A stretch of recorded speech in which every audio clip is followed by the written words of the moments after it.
Hi guys, it is Cara the Bubblelush. So this is going to be my labor and delivery video with William. I feel like I've tried to start filming this a million times and something always comes up.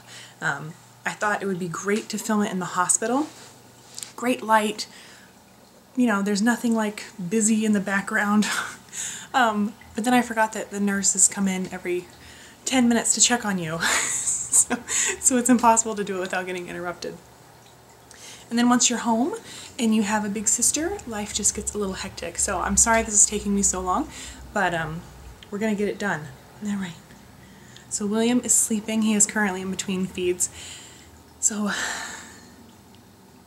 and if he's not eating, he's sleeping. He's such a good baby. He is such a good baby. But I'll talk more about that in his 1 week update. So he's 1 week old.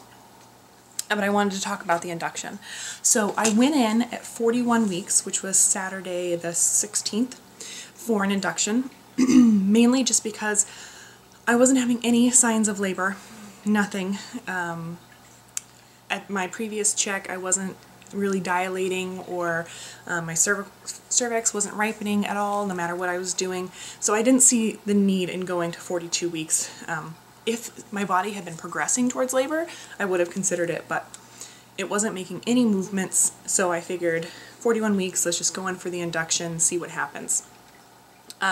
He wasn't in the best position. He wasn't necessarily head down and engaged and ready to go. His head was kind of sideways. He was trying to turn back transverse, but I think by that point he had gotten a little too big to go fully transverse, but he definitely wasn't head down. So we were thinking that we would have to do a version as soon as we got to the hospital before we started the induction, just to make sure he was head down. But he managed to work himself into a good position in those last couple of days right before we checked ourselves into the hospital, and so we didn't have to do the version, which I was really happy about.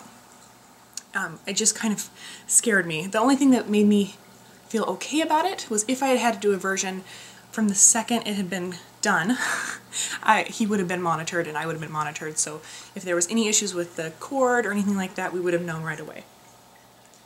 Yeah. So we started with the Foley bulb. We didn't do meso because I have a previous C-section, so you don't do meso or Cervidil or anything like that with the previous C-section. We went straight to the Foley bulb. And let's see, that was placed, and 20.5 hours later it came out. So Sunday morning, right before noon, I was dilated to about a 3, like 2.5, 3.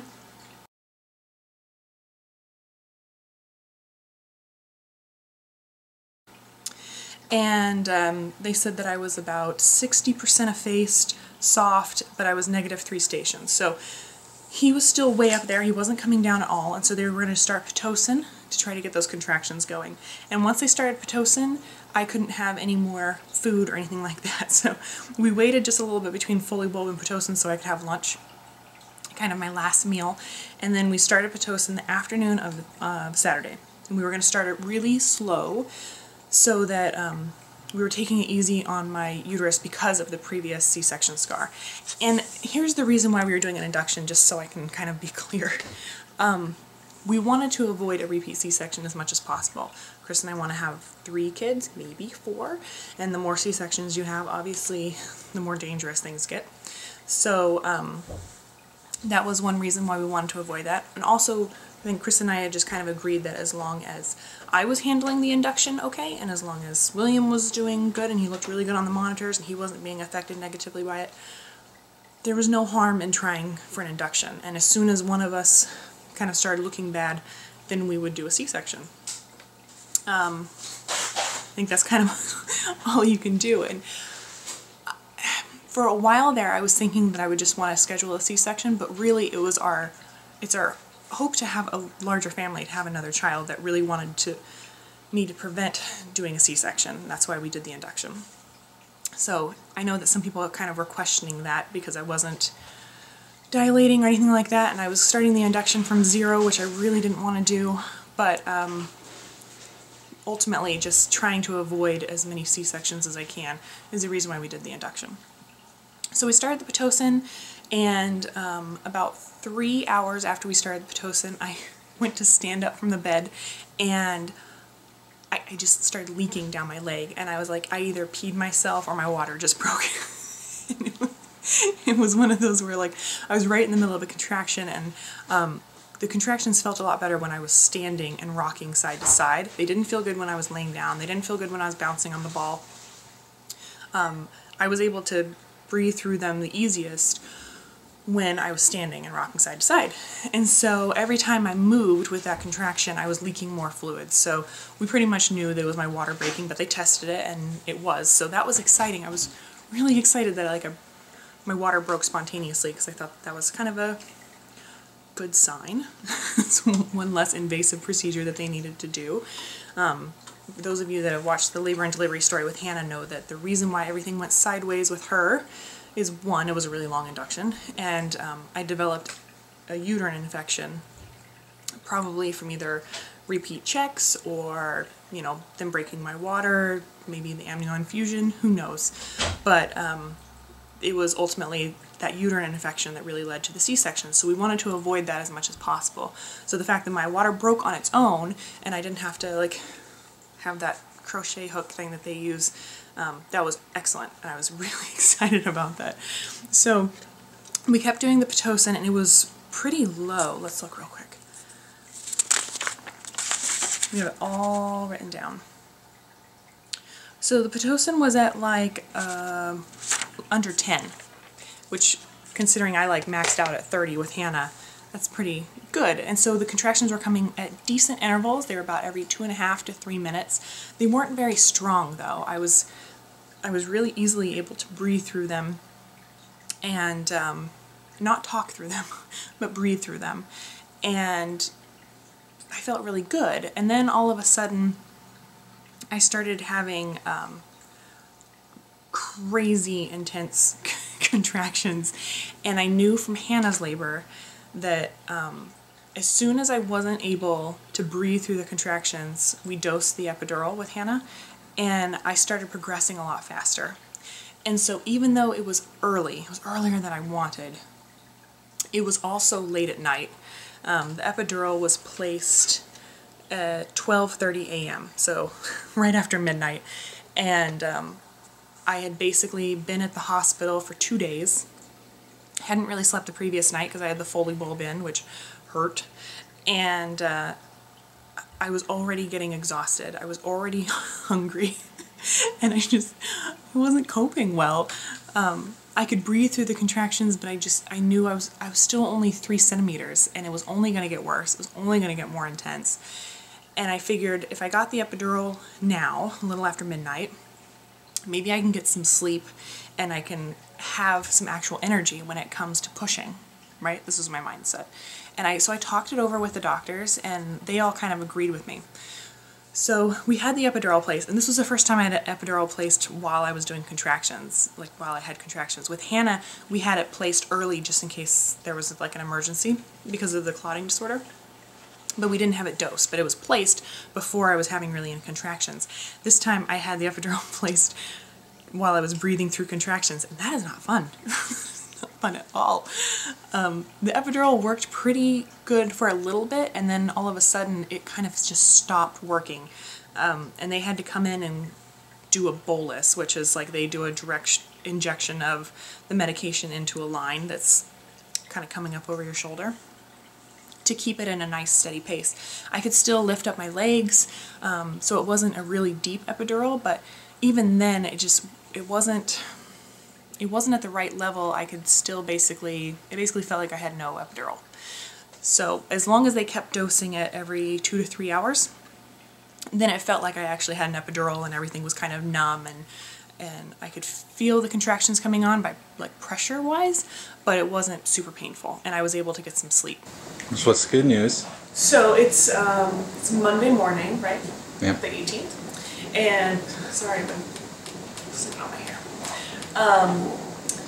Monday morning the 18th, we got here on Saturday morning, and Yeah, we've been here about 48 hours. 48 hours. We got the epidural at, what time is it? Midnight. Midnight? Okay, so I've had the epidural for 8.5 hours. 9.5. 9.5 hours. And I've progressed really well since then. Yeah. I went from 3 centimeters to 8 centimeters while sleeping. for the most part. There were some times we did have some issues with epidural of it not really working, just basically making my legs numb, but I could still kind of feel the contractions. But they got that taken care of, and I'm feeling a lot better now. Good. So I've been able to relax, and because of that, everything is going a lot faster than with Hannah. And they are hopeful that I'll be fully dilated and ready to maybe start laboring down by like 11:30 noon. So we're definitely having a baby on the 18th, regardless of what happens. He is coming today. So that's really exciting. So far I feel like this is going a lot better than Hannah's did, obviously, because I'm not sick, but it's going a lot faster and smoother, and all the doctors are happier when they come in. So we are excited. I am. Are you excited? I'm very excited. Very excited. Very excited because we have like a birth plan on the birth plan over there. Like, the favorite part is right there. Get the baby out. get the baby out. Vaginally. So they asked us, you know, like, do we want to delay cord clamping? And it seems like this time we're going to get skin to skin, and everything's just going to go a lot smoother. So that's exciting. I'm still not excited about pushing. I've never pushed, never even did a practice push, so that part is still a little intimidating, but hopefully this epidural helps me. Or at least I can get a couple more hours of sleep and be well rested. So, yeah. I'm excited. Maybe next time you see me, I'll have my legs in stirrups.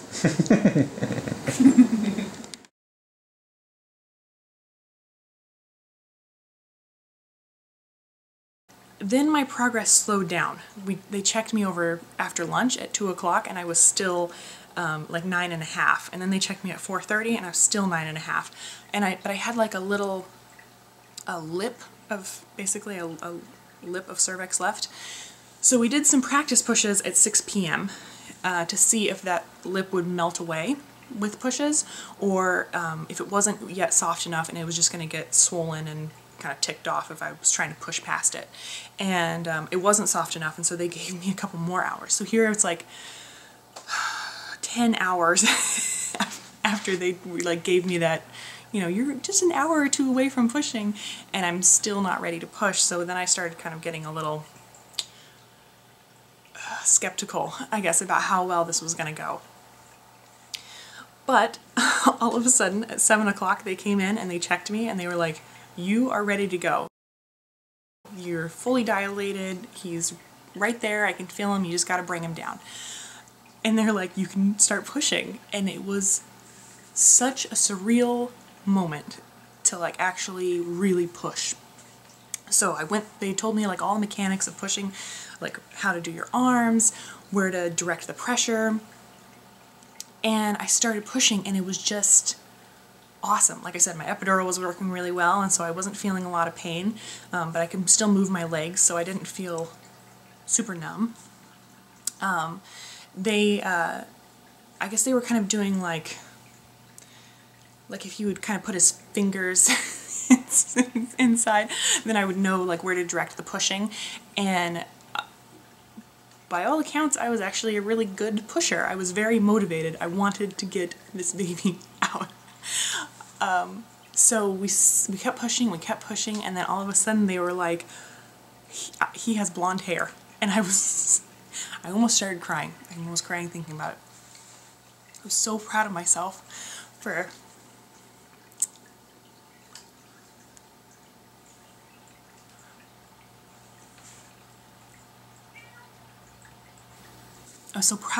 getting to that point and getting to, I could like taste the VBAC, which is a really gross sentence, but like it was right there, like literally his head was right there and they could see it, and with every push he was getting closer and closer, and he was crowning, and everyone was freaking out, and all of a sudden they were taking my temperatures throughout, and I started spiking a fever, and in this whole time while I'm pushing and in between contractions, because they were about 2 minutes apart, I'm joking with the doctors. Every time a doctor leaves, I'm like, quick, let's get this baby out so Dr. what's his name misses the delivery. like we were joking, and it was really excited and fun atmosphere. And all of a sudden everything just kind of turned, and I developed a fever kind of like out of nowhere, and my contractions started spacing out to like 3 minutes apart and then 4 minutes apart, and they weren't as strong, and so I was pushing twice as hard to like make up for these contractions that weren't helping. My uterus wasn't helping me push him out. And they looked at me and they were like, we can either use forceps or you can do a C-section. And I don't think I have ever been more disappointed.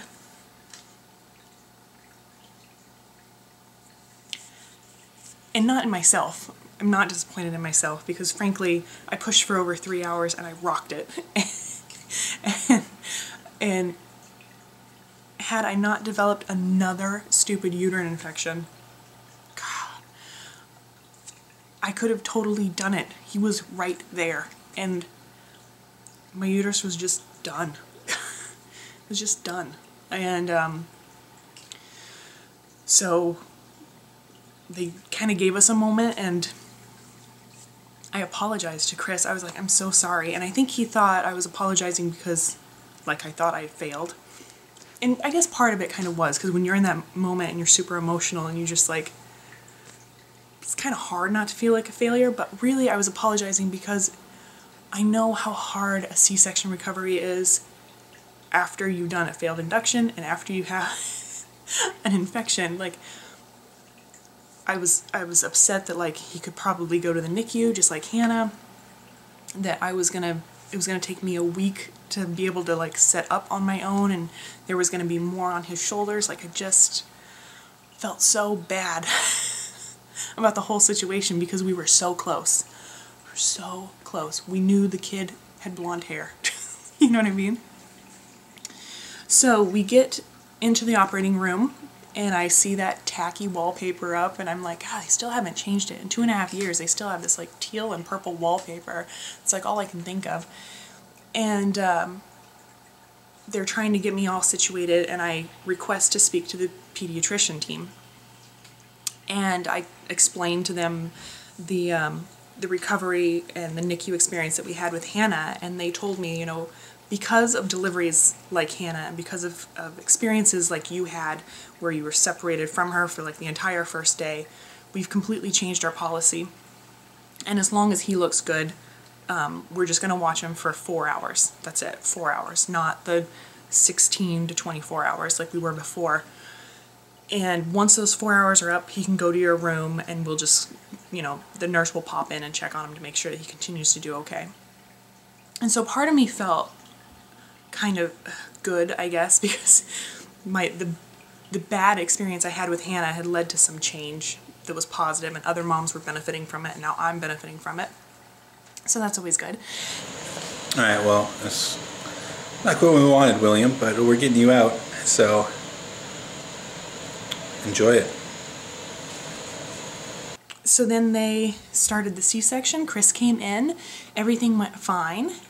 He was born at 11:36 p.m. right before midnight on March 18th. I'll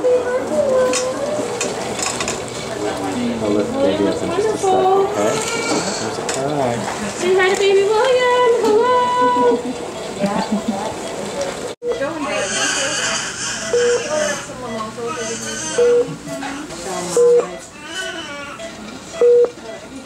We'll show them all that and bring them back.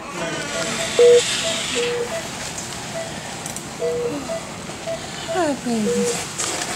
Oh. Hi. Got a good hand on him, or?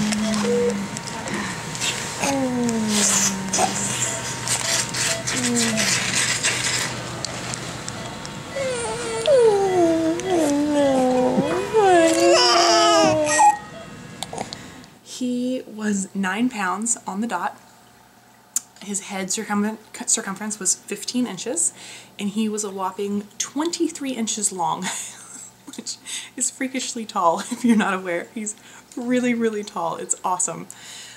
And he's just gorgeous. He had a little trouble at first. They had to do some positive air to help him breathe.